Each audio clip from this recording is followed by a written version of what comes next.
The following is a production of DallasCowboys.com and the Dallas Cowboys Football Club. Let's go, baby! Are you ready for a break? Yes. Are you ready for a break? Absolutely. Ready for a break? Yeah, and so much for that. It's time for The Break on DallasCowboys.com. We were on a break! With Nick Eatman, David Hellman, Ambar Garcia, and Derek Eagleton. Hello, guys. Welcome to another episode of The Break.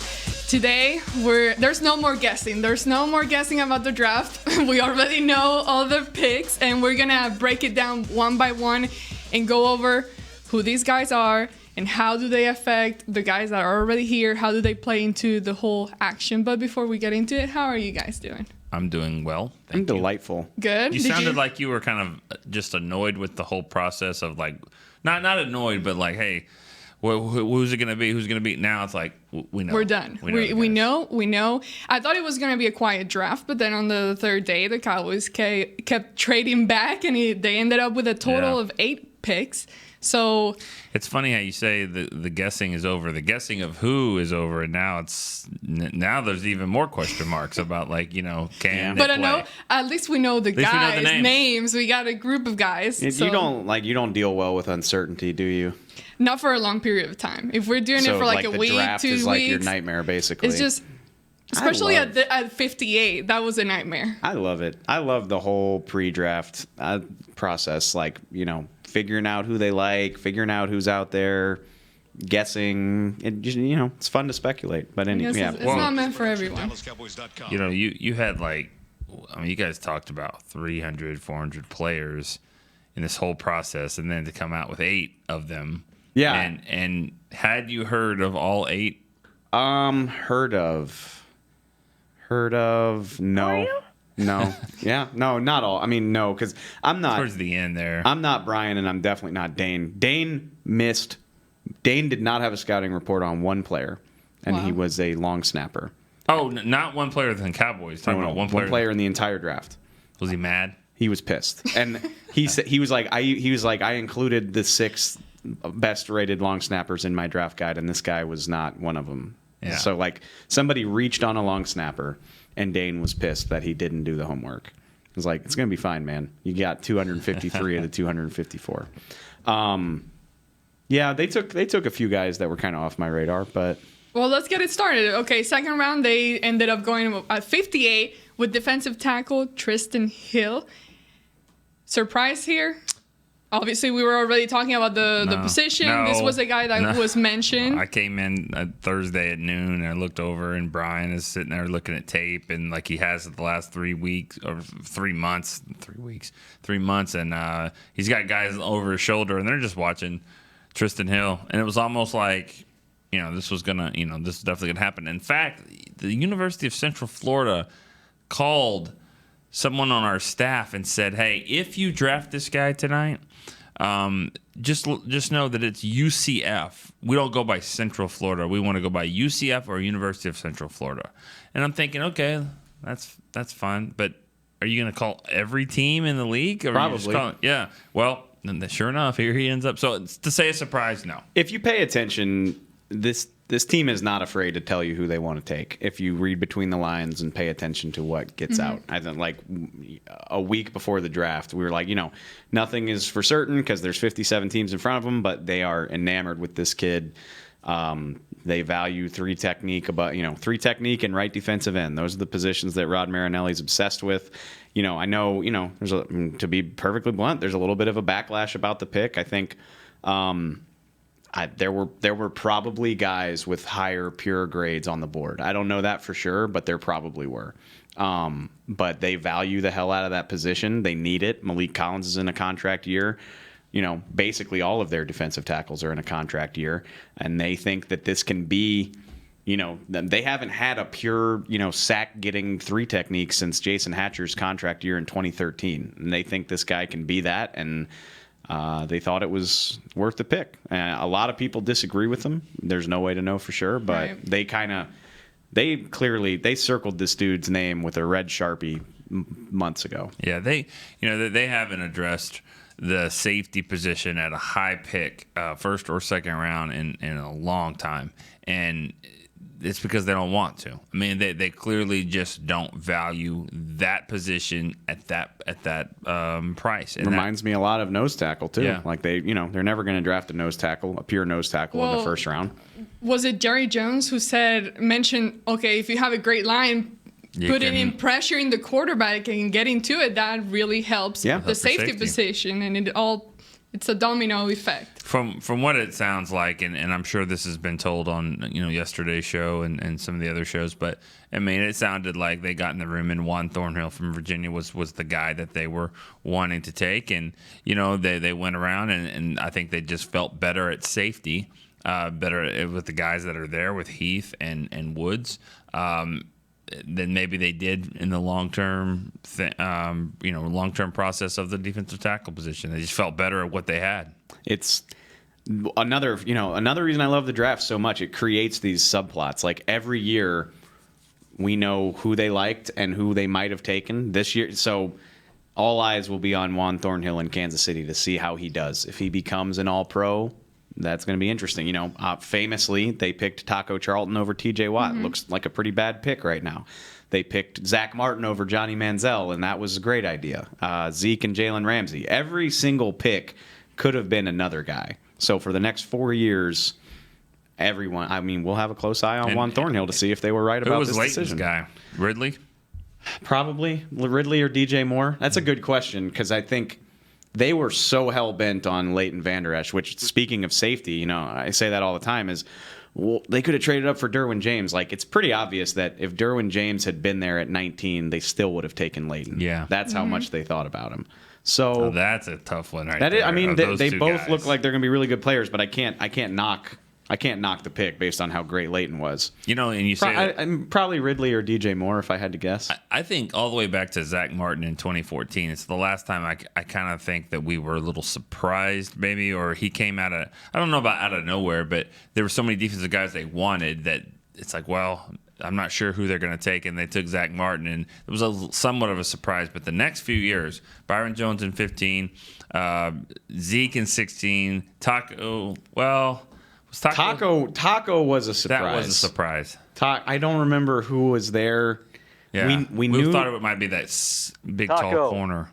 Oh, Kevin King. Yeah. We knew they were not high on T.J. Watt. Kevin King was a consideration. I was surprised by the Taco pick. Yeah, that's true. I was going to say that we hadn't been surprised because we pretty much have the guy. If not to pat us on the back, but if you listen, if you're dialed into us in the weeks leading up to the draft, we might not 100% nail it, but we're going to give you the name eventually. One of the names we have circled will be the guy they pick every year. So this guy, and just by what I've seen briefly of him, he just seems like he's just a pain in the ass for the center. He just lines up over him in just right off the ball, and center guard. He's a problem, and he's one of those high motor guys that really needs to be in an 8-man rotation where he can just come in and be a part of it, which is what he'll have here. If you watch him on tape, he's always busting his butt to kill the quarterback. Like that's definitely true. And Dane Brugler, he's got a great line. Like, there's only so many human beings on earth who are that size who can move that quickly. He's 6'2.5", 308 pounds, and can get off the snap. So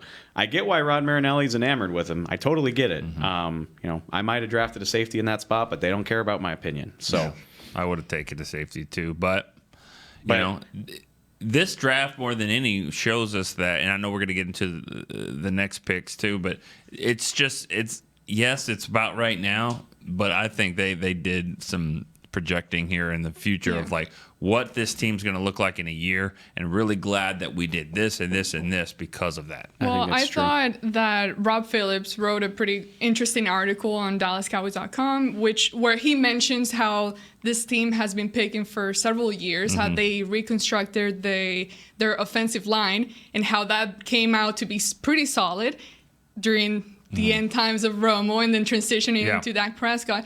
Now, their focus seemed to be, at least in the first 3 rounds, to be on the D-line and Rod Marinelli and what he's doing. So it goes to show what they're doing here. Obviously, drafting a guy in the 2nd round, defensive tackle, which we just mentioned. And then you got on the 5th round, defensive end, Joe Jackson. And then you go on to the last round, defensive end, Jalen I don't know. Jelks. Jelks. Leave that orphan talk at the door in 2019. I don't want to hear it anymore. Yeah, no more You of got that. 100 and whatever million DeMarcus Lawrence. You got second round pick Tristan Hill, third round pick Malik Collins, first round pick Taco Charlton, third round We pick got a Tyrone pretty Crawford. crowded group here. A pretty Randy Gregory And if he's there. Pretty crowded room full of guys that they spent resources to get. It So don't reminds come at me with that stuff. I agree. It reminds me a lot of what Carolina did a few years ago when they just kept picking second and third and first round guys,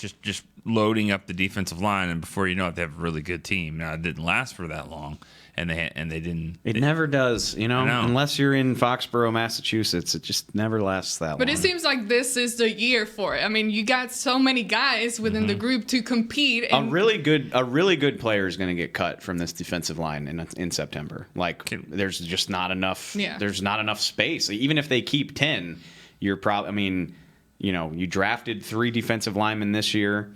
You have Dorrance Armstrong, who's still coming on from last year. Like I said, I mean, are you surprised by how much resource they've put into this whole position group? Not really, because since they cut DeMarcus Ware, their lack of pass rush has killed them on a number of occasions.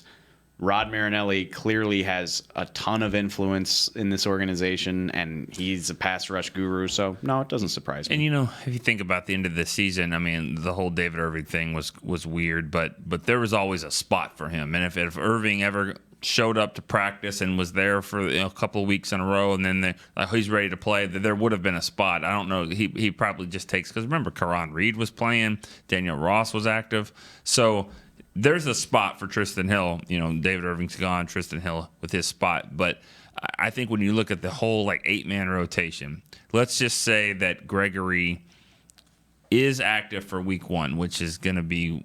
That's quite a story. Add him back into the mix, and all of a sudden you're really cooking with gas. Jerry Jones has said that he's confident that he can be. Don't know how or what or how that's going to work, but let's say he is defensive end. Your rotation for that first game against the Giants, you've got DeMarcus and Quinn. DeMarcus and Quinn, and then Gregory would probably be your number 2 right end. And then it just depends on what Taco and figure out. I would say Taco at left end, but figure out what you want to do with Tyrone. Is he an end? I mean, I assume he's going to play end. Just people talk about kicking him inside to tackle. Like, that's not a 6-month project to bulk yourself up like that. Yeah. So say he plays in, then you just put Dorrance Armstrong's not available. I didn't kick him off the team. No, I just not kicking him off the team, just not in that group. Yeah. The 2 tackles, the 2 ends they just drafted. We'll see what happens with them. But then on the inside, you've got in no particular order, but you've got Hill, you've got Malik Collins, you've got Woods, Antoine, and see that's where I think that Tyrone needs to. They better start feeding him Twinkies Papa John's. right now. Yeah, I mean, he looks like an end. I was trying to go over the sponsor. I couldn't think of one. He's at the facility all the time. He looks like an end. So they need to start. It sucks for him. Poor guy. He's always having to go back and forth. I know. That's tough. All right. Well, you said you're not surprised. Okay. Yeah. Do you like it? Do you like that they use all these resources on this whole group? Well, like I said, I mean, doing. there's plenty of people who think that they reached, and this was, they got overexcited about this player and went up for it. Like, basically, it's a need. It's something they needed to do. It's a position they needed to do something about. They don't have any defensive tackles under contract, and I just keep going back to Will McClay's track record is worth trusting for me. Right.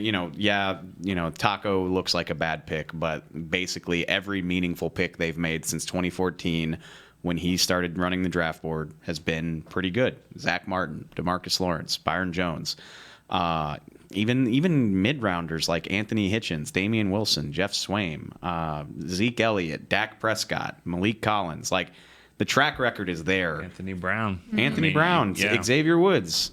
And it sucks that he, everything about Randy Gregory turned out to be true. Like, he's talented enough to justify that pick, and he's troubled enough that maybe they shouldn't have done it. So, but by and large, the track record is there.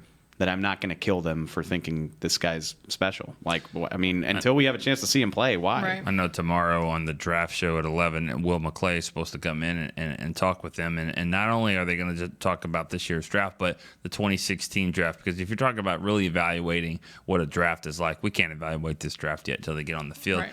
Takes about 3 years. 2016 it's a good draft to evaluate because It's like one of the best drafts in modern history. yeah, I mean, not only did you get a franchise quarterback and running back out of it, but I think everybody but Tapper is on the team right now. Yep. That's amazing. It's unprecedented. Like Yeah. probably 2, if not more, of the guys they just drafted on Saturday, won't be here by September. And Right. all their guys, Darius Jackson did he leave and went come away back. for a while, but he came back. Rico and Kayvon and missing somebody in the middle there probably. Or Anthony Brown. Yeah. Well, So- speaking of Rico, I mean, we'll keep going down the line, but surprised that the tight end position wasn't addressed. I mean, that was one position that there was a good amount of Yeah. people talking about it, and that the Cowboys should draft a tight end. I think if you get one early, like in the second round, if somebody falls to you and you take one there, that makes sense. Anything after that, I just don't feel like they're going to be that much better than Schultz and Blake Jarwin and Rico. I just feel like they've been here enough time where it's going to be hard for anybody else to jump in and take that spot, unless you have just an ultra talented guy that was like, well, he's going to be better than all of them. The difference between, sorry, I'm going to throw shade. I don't care. The difference between following national coverage of this team and following us is, as soon as Jason Witten came back in February, you just removed tight end from the draft board. And unless something crazy happened, like Noah Fant fell to 58, which was never going to happen. He went 20th overall. They weren't going to do that. They're like, this Band-Aid here, Witten's not coming off the field that much, and even if he does, you got these 2 promising young guys, and Rico's still there maybe. I don't think they were going to do that. Yeah, like a guy that you draft that late, like where are the snaps coming from? When is he going to be on the field? And so I just laugh in April when national outlets are like, "Oh, they need a tight end." It's like, no, they stopped talking about that 3 months ago. They didn't draft the tight end, and then looking at the rookie free agents, they didn't bring one in, did they? Not that I'm aware of. Nope, they did not. It's That's a little surprising. I thought they might do that. Just Maybe just Sternberger? Did they bring him? Sternberger. I have the list right here. I'm talking rookie free agents that they signed. None. No.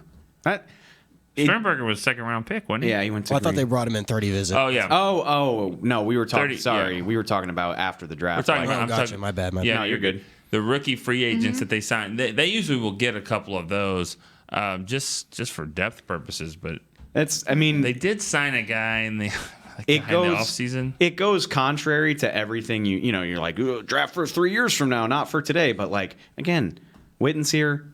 He's going to play a lot. And then you got 2 guys you got to figure out. Let's just assume. And even then, you're getting rid of one of them, right? Well, I would be kind of surprised if Rico's still here in September, but I think we said that a year ago and 2 years ago too. Still here. This is probably it for him, but maybe if the light bulb comes on. Let's just assume Witten retires after the 2019 season. Then you still have. Then you make the press conference. Good. Hopefully, we won't plan our biggest staff outing of the year for that weekend this time.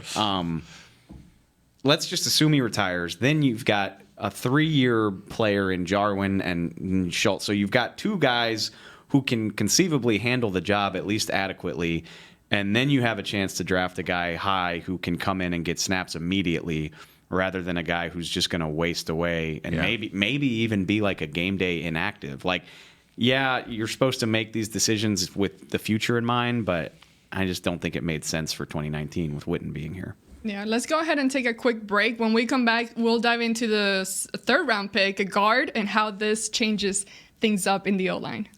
Kaboo Texas is 3 days, 6 stages, over 100 artists, including The Killers, Lionel Richie, Leonard Skinner, Ms. Lauryn Hill, Kid Rock, Alanis Morissette, Little Big Town, The Avett Brothers, Counting Crows, Pitbull, Sting, The Black Eyed Peas, and the list goes on. Don't miss Kaboo Texas. Single day and 3-day passes are on sale now. Visit KAABOOTexas.com to get your passes today.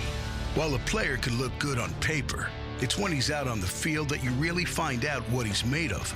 That's why the Cowboys rely on more than just stats and scouting reports when building their team.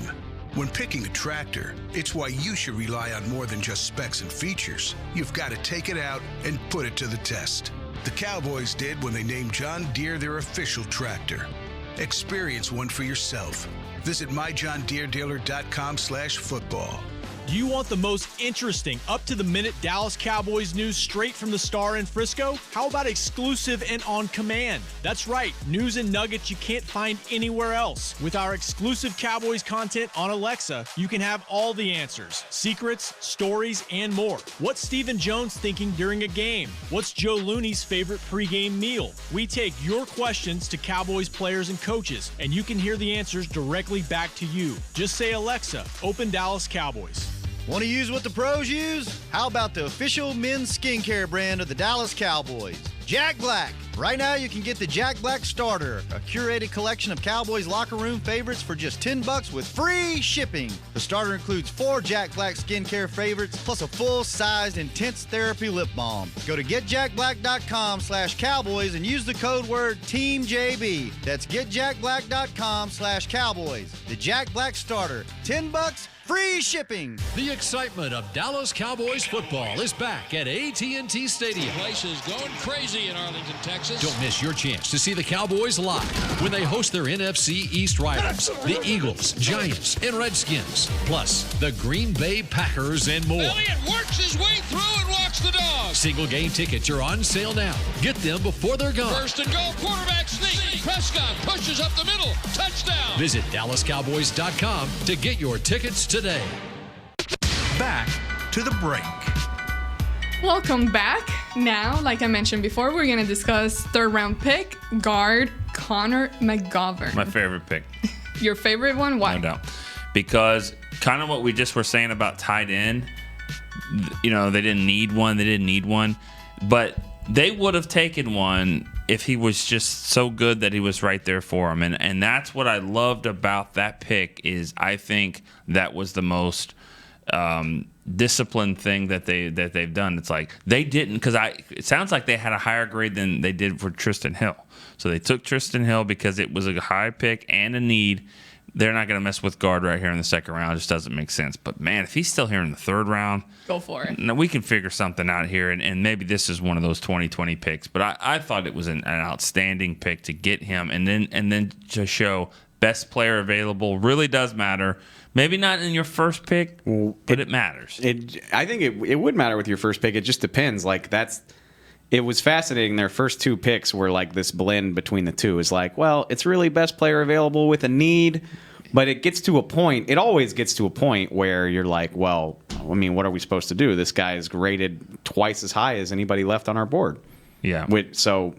Yeah, I mean, they reached a little bit with their first pick, and then they really went true BPA right after that. So then ironic. What happens now? How does this guy play into the whole O-line? What happens here? Man, Some moving around. There's so many scenarios that you could see play out here that we won't know until they start playing football. The one guy in this whole group that I think will definitely 100,000% be on the team next year or playing in his position is Zach Martin. Yes. And everything else is a little bit out there. Questioning. Now, I think Tyron is I still do there too. I mean, you tried to retire him last year or 2 years ago, but no, I mean, the thing is that we'll see what he does this year. But his contract is so good and so team friendly that there's no reason to really do anything with him. He's not at that point where you're like, well, maybe we should move on. I don't think so. He was awesome last year for the most part. He battled injuries again, and he got called for holding. Yeah, quite a few. Way times. more often than you're used to. But you go back and watch those reps, and you're like, I don't really see what he's doing wrong. Yeah. No, I think Tyron and Zach are here. And Zach. There's so many variables. We feel really good about Travis Frederick's availability, but you'd like to see him play football first, right? Well, McGovern played center at Penn State. He can do that. He could be your left guard. Based on the way people are just praising the hell out of him, I'm almost tempted to think maybe he could compete with Connor Williams right now.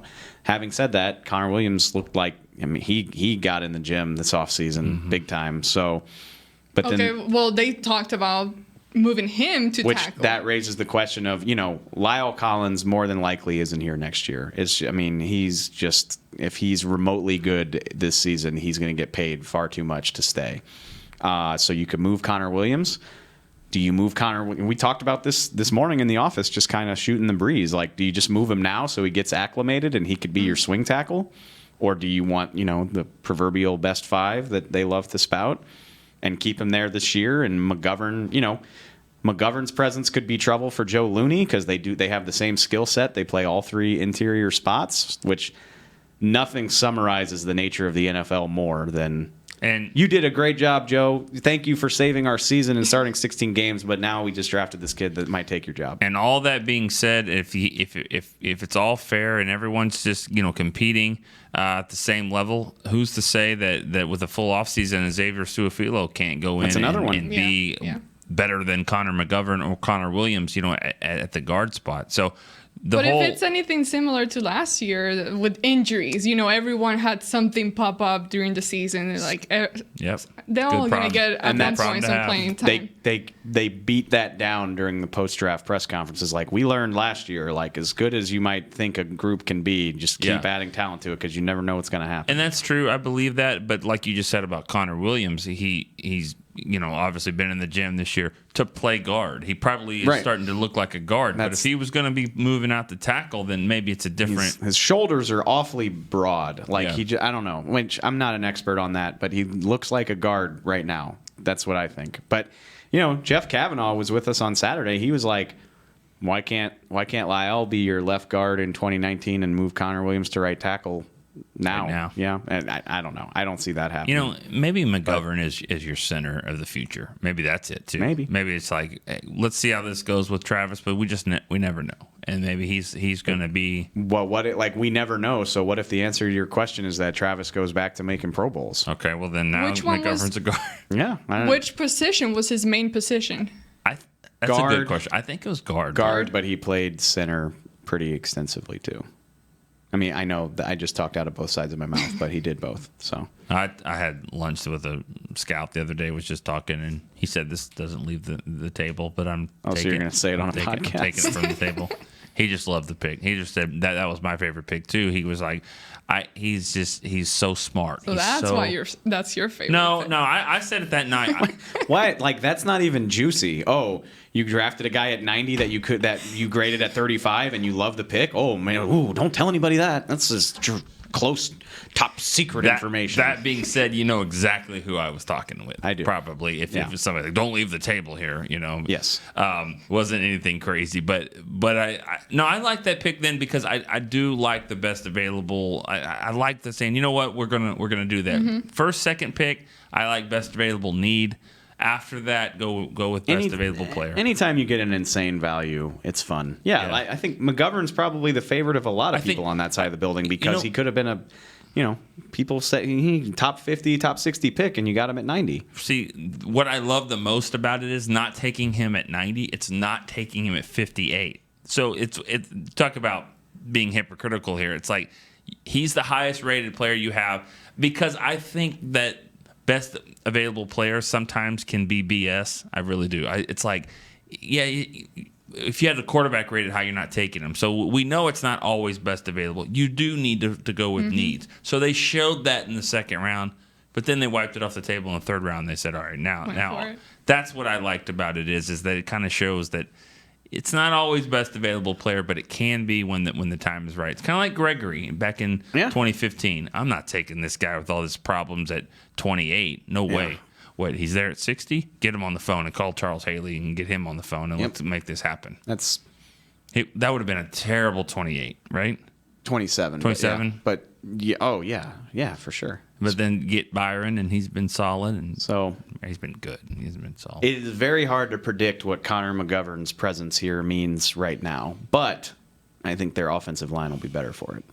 Now, here's another pick that the Cowboys seem very excited about, and Stephen Jones went as far as saying he has a little bit of Alvin Kamara in him. Running back Don't put any expectations on the guy. Running back Tony Pollard. Pollard. It has an accent. when it comes out of my mouth. So it's fair. Kind of like Scottie Pippen. Okay. Yeah, Pippen. 4th round, thoughts about this guy and what he can bring. Obviously, we talked about the running back position and Ezekiel Elliott needing a backup guy that can come in and help him lift up, get some weight off his shoulder. This is the part of the year where you really have to guard against, which, Chris Hall came on. Chris Hall, assistant director of college scouting, he was on Hanging with the Boys yesterday. And, it's a very astute point. He's like, obviously, we love all these guys. We just drafted them all. So you got to guard against that. But if Tony Pollard can be half of what they're saying he could be, then you should be excited as hell. Because, Stephen Jones likened him to Kamara. He's a 4.37 athlete. He can. I saw the play you just diagrammed, Brian. Thanks for joining us. Joined us. Dude's got outdressing everybody. Yeah, here. seriously. I don't know about that. Dude's got burst for days. Yeah. He motions around in the Memphis offense. He plays in the slot. They move him all around. All that exciting stuff that NFL offenses are doing now, he can do it. Now, do you buy that the Cowboys can make it work? See, that's where, and I kind of put it, I just shot something for the Blitz, and I said that, and you're absolutely right about this. Don't tell me how great this guy is. I could see it with my own eyes. Don't keep telling me when we get to Oxnard, we're going to do things. We're going to do things. And then all of a sudden we come out of Oxnard and it's like, do you feel any better about Tony Pollard here? And all of a sudden he's a week 2 inactive, a week 3 inactive, a week 6 inactive. Then now it's going to be like, okay, we don't need to hear it. We need to see. If this is on Kellen Moore. Kellen Moore needs to come up with a clear plan of either hand him the football or, like the play I just broke down, throw it to him in the flat and just let him explode past people. The way that I don't think he's going to be inactive is because it sounds like he'll do so many things on special teams to keep him. He sounds very versatile. Versatile. Yeah, you were there. But to the point you guys are making, you can. Jameis Olawale was also there, and we don't see him on offense either. So you can get lost on special teams. Are you going to be worth the 40? Because you don't need a 4th round pick to do that. Stephen Jones, it was I would you have those moments where you're recording an interview and he's like, he knows he's on the record, right? He's like, look. No disrespect to Mike Weber, but Mike Weber is the type of when he's the 7th round pick. Yeah. So he's like, no disrespect to him, but he's basically Zeke a couple of clicks down. So he's just your basic running back with a lesser skill set. Obviously, he's a 7th round pick, and he's like, Pollard can do this, this, and this. He can return kicks, he can return punts, he can catch, he can do all this. So Zeke and Pollard are your 2 backs. And then we think Jameis Olawale can run if we need him to. So, those are your 3. And, if Zeke gets hurt, then maybe Mike Weber can come in and help carry the load. But, until then, we'll just keep him off to the side. I was like, thanks for giving us the September strategy in April, and Jason Stephen. Just cringes when he hears any kind of comparison. He hates the comparison. Did you guys get the feeling that they really, really liked Mike Weber? The grade wise, or where he sat on their board and all that, and maybe it was one of those things where it was just too valuable there. We always talk about in the draft show about traits and about how can you pass up guys. It's the same way with McGovern. You look at McGovern and you say, "Oh, can I have a 2nd round grade on this guy?" And hell, let's make it work. Whatever we have to do, let's make it work. Maybe Brian knows that answer better than we were talking about McGovern. Where did he play more, a guard or center? Guard. He's one of those guys that the numbers of starts at each position is fine. That's where they got to really. We talked about Connor Williams lacking power last year. If this guy's got power, and so there's no. If he has to sit and wait, it's just going to be about learning pro techniques and stuff like that. Connor Williams, they had to throw him into the fire. This guy, I don't think they have to throw into the fire yet. He's just going to get to learn from Zach Martin and those guys. Yeah. He'll be fine. Travis Frederick being back, that'll help all those guys for sure. Now, with these guys being... Sorry, what were you going to say? No, go ahead. I was going to say that with these guys being drafted, are you still expecting them to even use Jordan Lewis as part of the offense and adding him in there? No, all due respect to Jordan. I love Jordan. You use your line you always say at lunch about Jordan Lewis. You have a really good line about Jordan Lewis. Geez, you put me on the spot. The year I think he's a damn good. Sheila? He's a damn good football player who got drafted a year before they changed their scheme. Yeah, he just got screwed over by the circumstances. Yeah, they hired a coach who doesn't think his skill set fits with what they want to do a year after they drafted Even though him. those 8 plays against New Orleans were glorious. He was awesome. Yeah. I think he's a hell of a player. Yeah. I mean, I'm not, he might not be Patrick Peterson, but he's a It's good only 8 football plays. player. It was like 8 plays. Yeah. 8 plays. And six, Kamara. seven of them. And the last one was the big play. The last one, if you think about the pick, yeah. No, but I think that what I was going to say is it's interesting. Like we get a little bit of the picture. It's kind of like it's like a blurry picture, and then it comes into focus after the draft. We were just hammering that they want a complete back. They want a complete back to fill Zeke's role if he goes out. Well, they got that guy. Mm-hmm. But they're also saying we need somebody who can complement him. And I had a conversation with somebody a week before the draft, and I felt stupid for not thinking about it. He's like, well, if a guy we draft is just Zeke light, then what purpose is he really serving unless Zeke gets hurt? Like, a Travion Williams, for instance, a guy, I loved him. I mocked him here at 90. A lot of Cowboys fans wanted him. 6th round, yeah. He's not playing special teams for you. He's not playing flyer on punt team. He's not returning kicks. Like, that's not his skill set. He's supposed to be a starting running back. So I think they wanted a complement just as much as they wanted a replacement, and they wound up getting both. Which right now I don't have confidence that they'll use Tony Pollard the way they say they will, because I need to see it. I wrote 10 stories about all the ways they could use Tavon Austin last year, and it didn't materialize. But if they can find a way to use him, it could be really exciting. Amber, can I ask a question of the group? And you please answer this as well. Going into the draft, which group do you feel now better about, the defensive tackle group, or not me going to the draft, but going into free agency and now the draft? Which group do you feel better about the upgrades of the backups, defensive tackle or running back? Because both those positions were like defensive tackle. Because I trust Rod Marinelli because to of get Ross and Reed and those. Not only I trust Rod Marinelli to get the most out of those guys more than I trust the offensive staff to use Tony Pollard. Like, show me something. I think so. Defensive tackle, just because if I have to have an injury there in the middle, I like some of the backups the options you have there. I don't like the options if Zeke goes down. I don't like them yet. Hey. Mike Weber might be a steal. He's coming from a badass program, but Bo Scarborough was exciting when they drafted him in the same range last year. That didn't last long. Biggest Darius Jackson fan in the world. He's got six NFL carries in 3 years. Where did the Boxer kid go? Where did Holyfield go? Did he not get drafted? No, that was my pet cat guy too. He wound up with Carolina. Good for him. You run a 5-second 40 at running back. It's probably not great. He's tough. A lot of people in the NFL. Let me ask you this though, but I'm just glad they at least have a backup. You're going on just at least they had backups in At least. Darius Jackson was drafted. I'm talking about running back. Mike Weber. Right. I want to keep it in perspective. But easier to throw in one of those backup running backs and have it work, right, Dave? Guys, right? You would hope so. Is that you just spent another top 100 pick on an offensive lineman, I would hope.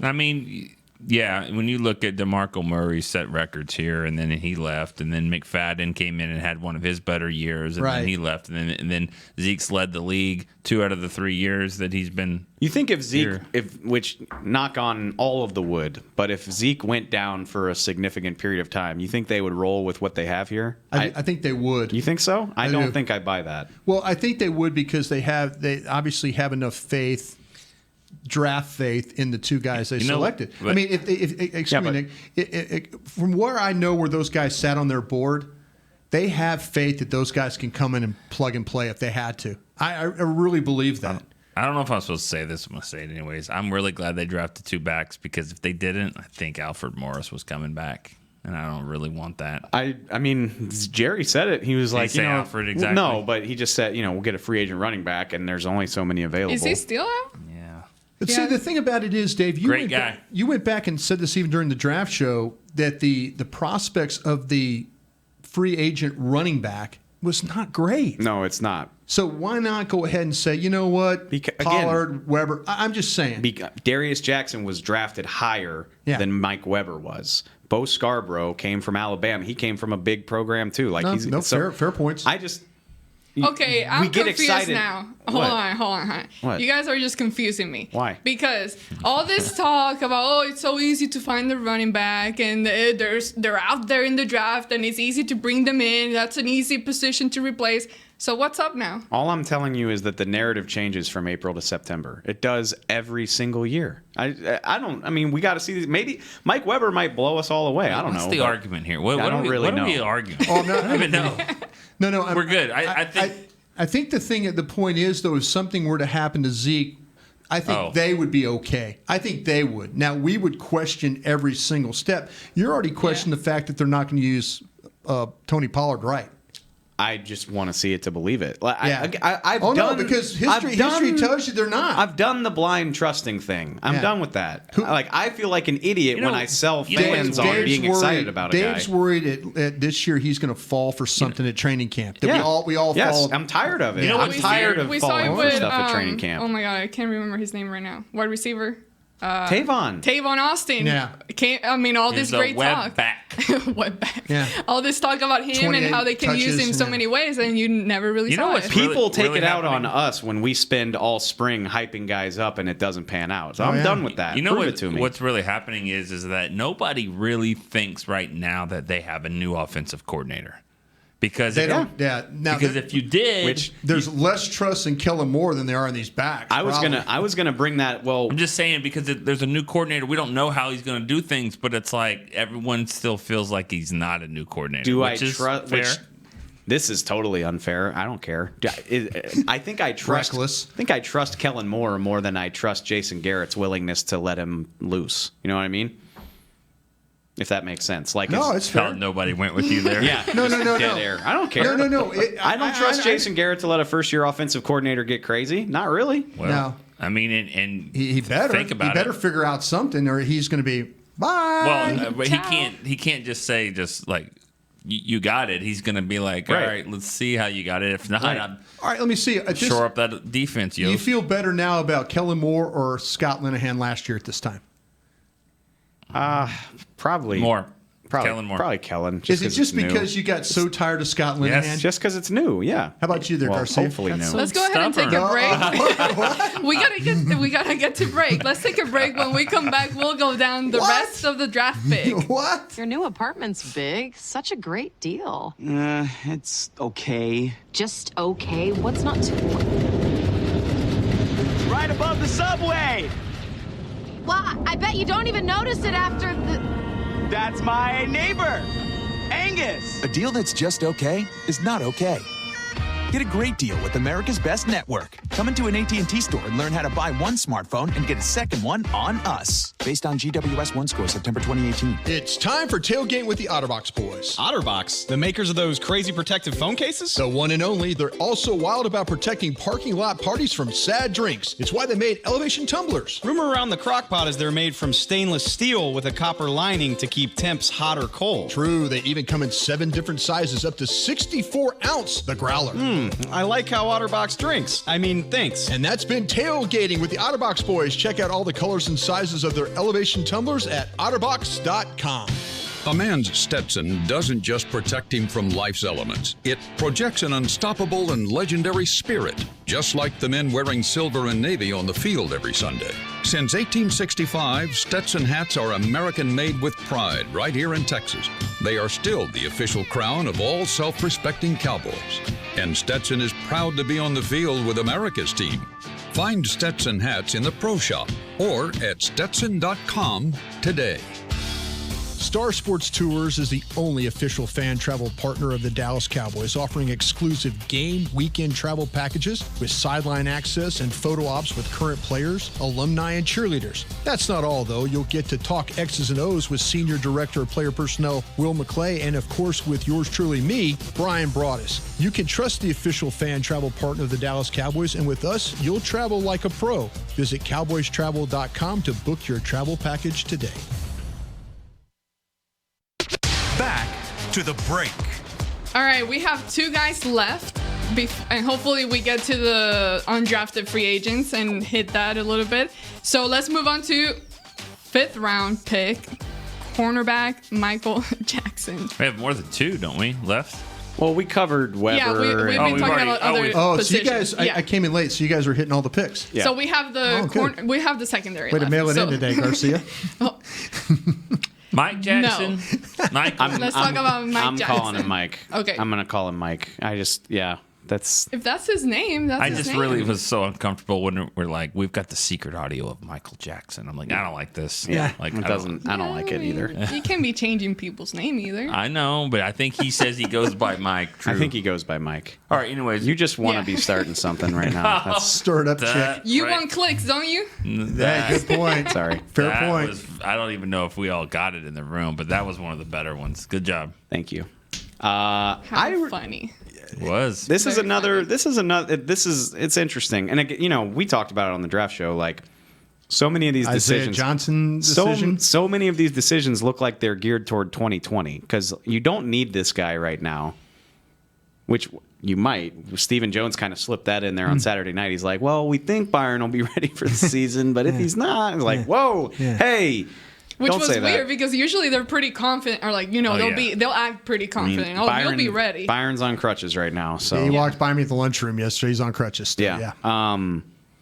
But at the same time, like, it's hard to imagine they are going to want to get rid of him because he's this Chris Richard archetype. Again, like, he's everything Jordan Lewis isn't. He's like 3 inches taller than Jordan Lewis. He's long and rangy, and Chris Richard, I just have to imagine he's like, just give me a guy that I can sort of build the future of this secondary around, or Jordan at least Lewis try to is develop. getting traded in that Saturday. That's I don't disagree. Cut day Saturday, 6th round pick. I agree with you, and I hate it. Like, I do too. He's a good player. He's one of the best personalities on this team. Arms. He does have long arms. You're absolutely right about that.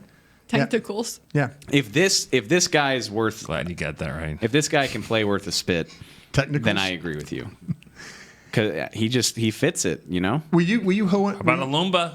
Yeah. No, that's my guy. That's your pet? Yeah. See, this is one of the classic Brian. Jeez, your face just lit up. Yeah, this is the classic Brian Broaddus oversell about a guy. He's just here all the time. That's nobody's in this building. Lance Lenore was here all the time too, and no one's. I know. But we talked him up last year. He has great team spirit. He's the biggest cheerleader. Well, I hope he. You think you just like Alumba because the college he went to was like Broaddus University? No, Alderson Broaddus. No, sorry, that is a real place. I think I need a sweatshirt. By the way, if you're listening to Alderson Broaddus, I'd love a sweatshirt from there. The thing with Alumba, spelled differently. It's 1D. It's like Snoop Dogg's name. Stay on target. Okay, I am. Amber takes me out. Cowboys. Me? That's Nick. Cowboys. Sorry, to the Cowboys drop. Stay on target. Hopscotch. Cowboys. Thank you. There we go. But why do you like this guy? I'll tell you why I like this guy, because I felt like, though, when you get kids that play in the practice squad, that all year long they're there, they're working, they're practicing, and you talk to people about them, and they're going, you know what? Chris Richard throws this kid out there when they go live work with when they're doing team stuff, practice squad stuff. Instead, they throw him into real work. Like, he gets work with the first defense. Like, they'll have 8 plays and they'll throw him out there for a couple of plays. So they just kept every week.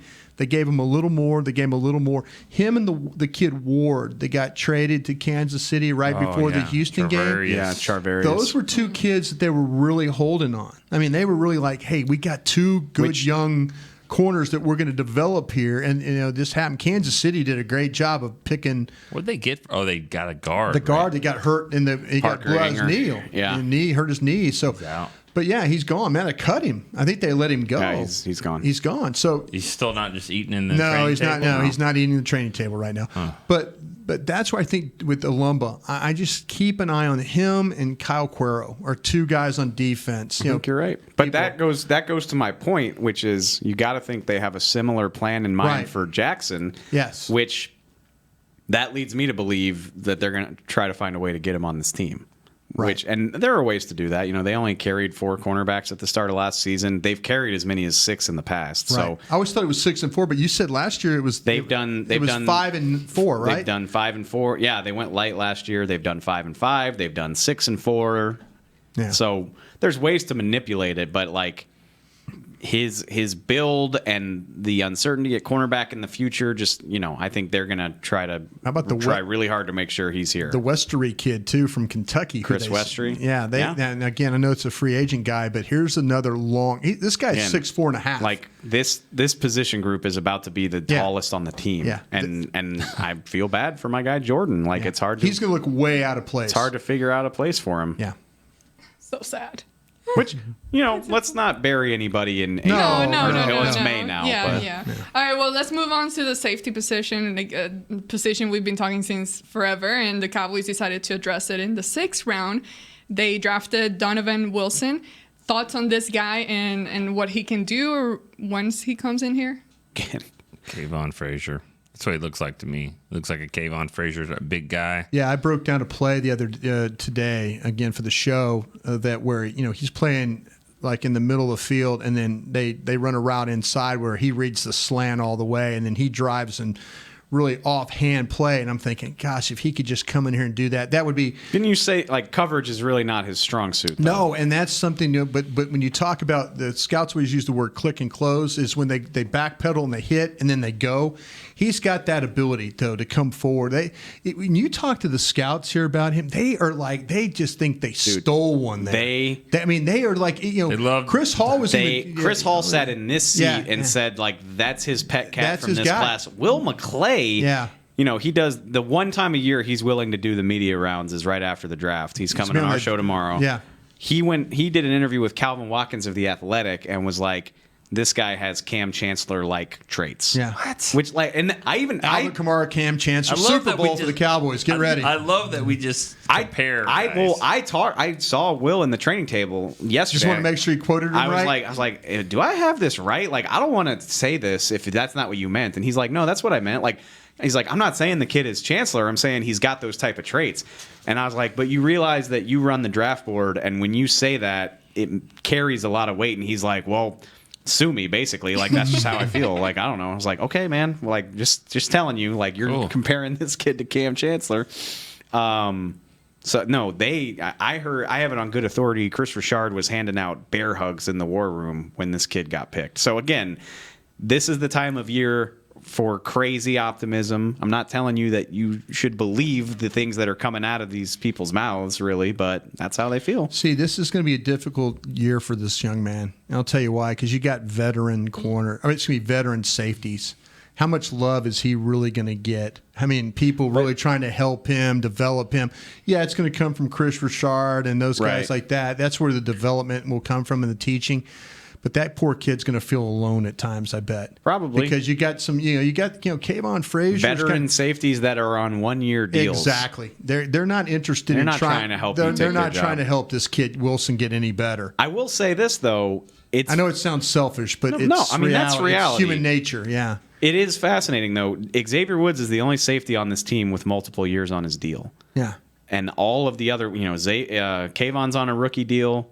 Jeff Heath his contract is, not a huge amount, and George Iloka's on a 1-year vet minimum. So if this kid is half as good as they're talking about him being, like, you can make some decisions there without hurting him. I can't. I have a hard time believing Jeff Heath won't be on this team. But if he outplays Kayvon, or I always think about Will Allen. Yeah, he was so everybody thought he would be a starter when he came in, and he was gone within 3 weeks of the season starting. If this kid is not, if he's remotely as good as like an Iloka or a Kayvon, see, it goes back to your trust. Yeah, it goes back to the trust though, because the coaches. How long did it take? It took an injury for Leighton Vander Esch to play. Yeah. They did sign. This coaching staff is always going to go with the veteran that they trust. They signed Deontay Thompson, for whatever the reason. Yeah. Like they signed him the first day of training, free agency, and then the guy that I think keeps getting forgotten here is C.J. Goodwin, because it's true, because he is a special teams guy that they just love. Now, is he a corner?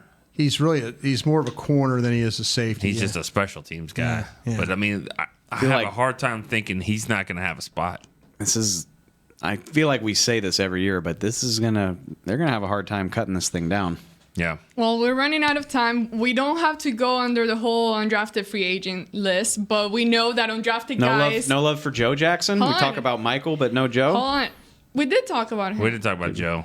It's okay. Dad never gets talked about. Always the son. I put him when we started talking about all the defensive ends. That's true. We didn't like go into depth, but Rod we talked about Marinelli it was as a surprised group. he was still there. I mean, they had a high grade on him. Rod Marinelli was very surprised he was still there on the board when they picked. Jelks, correct me if I'm wrong. Jelks. I love Jelks. Jelks and Jackson they're both enormous. Like they don't need to put on weight. They're like 6'5", 240, 250. Yeah, Joe Jackson's 275. Yeah. I feel like it's going to be hard to crack that depth chart just with the proven veterans that they have there. Well, the second half of those preseason games will be interesting. Yeah. Hopefully you get some quarterbacks on the ground in those things. Yep. I was going to talk about the undrafted guy real quick. I had a story, but it goes about the undrafted. So what were you going to say about undrafted? Well, we don't have to go through the whole list, but we know that undrafted guys some of them turn out to pretty good guys, the good players, and pretty big names later down the road. So I wanted to go around the room and just give me a name of a guy that the people should be watching out for as far as the undrafted guys. Who wants to start? I'll start. This goes with the story I was saying. I'll just go with the guy that's probably the highest rated one, Hyatt, Mitch Hyatt from Clemson. Unanimous All-American. For a great team. Something happened there. Yeah. He's got Zach Martin's resume. He doesn't have Zach Martin's talent, obviously, because he's not a first-round pick. Didn't even get picked, but he's the same caliber resume as Zach Martin in terms of what he did in college. I don't know if you guys are going to say another tackle, but Mark Colombo said to me yesterday that we're probably going to be able to block some people in the second half of preseason games, which has not always been the case with a guy like Knight from Indiana, I believe. He's another one. How did they convince he's a mauler. How did they convince these guys to come here? I don't know. There's no room on the depth chart. They recruit. These guys do a great job. Colombo must be amazing on the phone. Don't forget Larry Allen Jr. Well, yeah. That makes a little more sense. Is like, hey, come on. And at the same time, you get a call from the Cowboys, and you're very tempted. But that's the beauty. It sucks when these guys don't get drafted. But the beauty of being an undrafted free agent is that you get to pick your course. Well, you remember a lot of agents. They did that survey last year. The agents said unanimously the team they want to put their players with is the Cowboys. Maybe that's something to do with that too. I'm just looking at the depth chart and saying, how do I make this team? And obviously players have more confidence in themselves than that. But all right, give me a guy, Dave. I started screaming for them to draft. As soon as Tony Pollard was the pick at 128, I started saying, okay, now they're going to go get Daniel Wise out of Kansas because they had him graded in the 4th round. Again, guy that can play 3-technique defensive tackle. He's got his dad, I believe, is close friends with Will McClay. Coached with him in arena ball, right? Yeah. Made a lot of sense.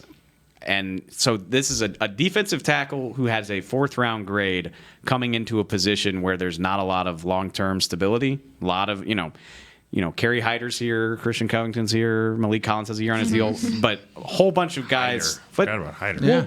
But these aren't guys that you have to keep. So if this kid's as good as they think he is, it wouldn't shock me at all for him to fight his way onto the roster. The 2 wide receivers, these kids, the Guyton kid. and John Vay Johnson. John Vay Johnson. Keep an eye on both those kids because to me, Guyton was a kid that played at Notre Dame and then had to go to North Texas for some stuff. And I'll tell you what, the film on both those guys. Toledo had a great receiving corps. Believe it or not, you think of Toledo Max School, but they had receivers you legitimately had to go and watch, and they all were very, very talented. For them to get Johnson as an undrafted free agent, I think was a huge get. So keep an eye on the 2 wide receivers, Johnson and Guyton. Those guys are going to, I think, turn some heads in camp. I want to see a 6'4" corner, and we just talked about Westry, but I'd like to see him out there and see what his deal is. Well, from what I understand, 7 of those newly signed guys were on their draft board with draftable grades. So That's if you wild. tell me how many draft picks do they have? 8. So you added 15 players to your roster that had draftable grades. Now either they're really right or they're going to be really wrong, we'll see. But if you're a personnel guy and you add 15 players off your draft board to your roster, you're doing some good work. I saw a roster that was pretty good. I saw a scout on Saturday night, and I wanted to talk to him about the picks, and he was like, listen, this undrafted free agent class is insane. I was like, okay. Yeah. Now, on a final note, they did sign 4 linebackers? Yeah. Yeah. There's 4 of them, and I know thought they were gonna going draft into the draft, a lot of people were questioning, with Sean Lee's health and all of that, Damian Wilson going and all, what was going to happen at this position. Are they going to draft or not? But they got some undrafted. Mickey told us yesterday he thinks Sean Lee's playing Sam linebacker. Okay. I mean, he said that That's the type of with that Mickey swagger certainty. Mickey would know. Yeah, Mickey goes, Sean Lee's playing Sam linebacker. And I'm like, I don't know about that. No, he went and he cornered a coach he somewhere. did. He beat somebody up. It was Jason. Probably. Yeah, he beat somebody up that day. Hey, what's the Nebraska linebacker? I forgot his name. Maybe Gifford? Yes. Guilford, yeah. Guilford. No one mentioned Larry. Larry Allen Jr. Yeah. Well, I mentioned it a second ago. Yeah, he mentioned it when he mentioned the offensive lineman. He went to a great school. Yeah, he did. That's about it. There you go. He's got a degree from Harvard. Larry Allen Jr. going to Harvard, as Brian said the other day. It's a big accomplishment. What a story. Larry Allen Jr. has won. He has won the battle. Good for him. He has won.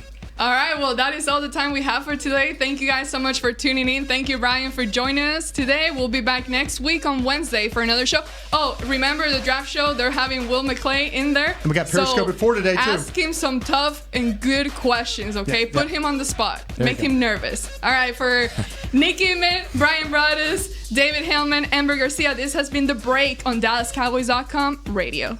This has been a production of DallasCowboys.com and the Dallas Cowboys Football Club. How about this, Cowboys?